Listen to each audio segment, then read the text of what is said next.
Assalamualaikum warahmatullahi wabarakatuh. Halo semuanya. Perkenalkan, nama saya Dea Ramadhani. Saya dari kelas 1B dengan NPM F0H0250079. Saya di sini ingin membuat video mengenai alat-alat kesehatan, tentang apa fungsinya dan bagaimana cara merawatnya. Oleh karena itu, tonton video ini sampai habis.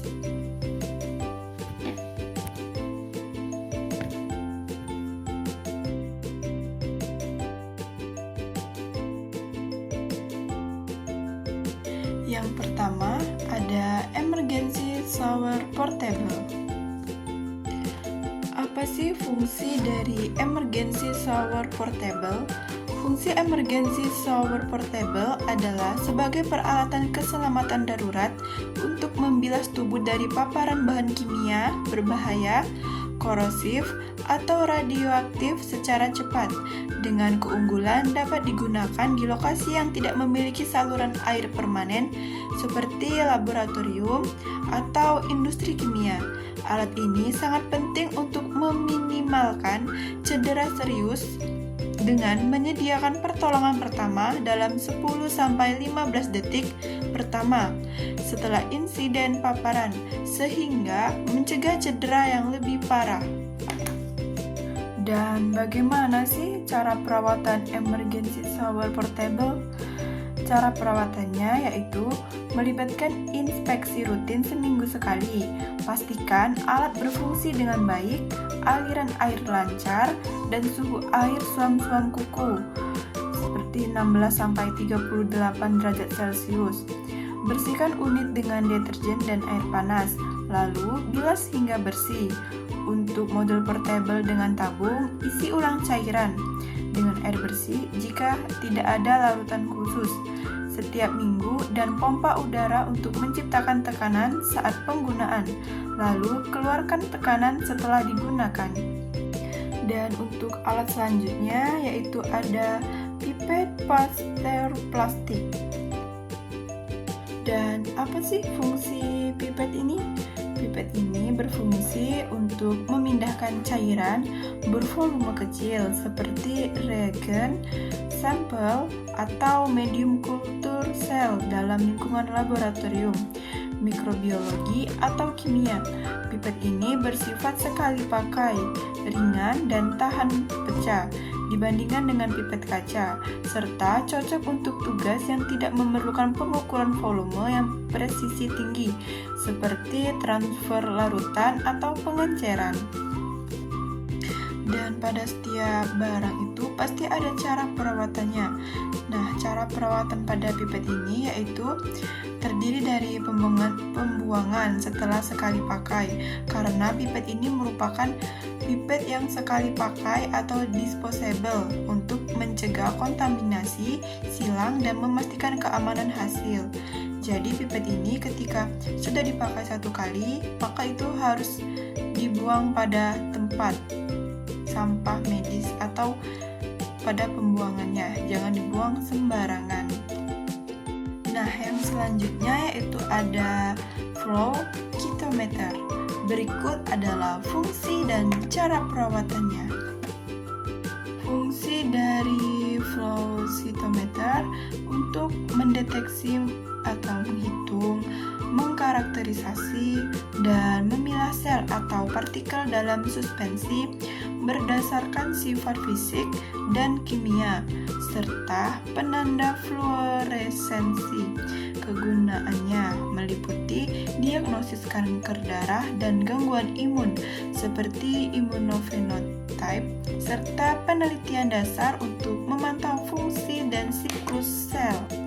Nah, untuk perawatan flow cytometer melibatkan pembersihan harian dan terjadwal, pemeliharaan sistem fluida, serta kalibrasi dan pemeliharaan komponen optik dan elektronik secara berkala. Langkah-langkah penting termasuk penggunaan larutan pembersih khusus dan air deionisasi, pembersihan saluran dan tabung sampel, pemantauan fungsi dan kualitas data, serta pematuhan pada protokol pemeliharaan yang direkomendasikan oleh produsen. Nah, untuk alat selanjutnya yaitu ada desikator kaca. Nah, fungsi dari desikator kaca adalah sebagai wadah kedap udara untuk menghilangkan dan menyerap uap air, serta untuk menyimpan sampel yang sensitif terhadap kelembapan atau untuk mendinginkan sampel yang baru saja dipanaskan tanpa menyerap uap air dari lingkungan sekitar. Desikator berisi bahan pengering atau desikan seperti silika gel di bagian bawahnya yang akan menyerap uap air dan menciptakan lingkungan yang kering bagi sampel yang diletakkan di bagian atas.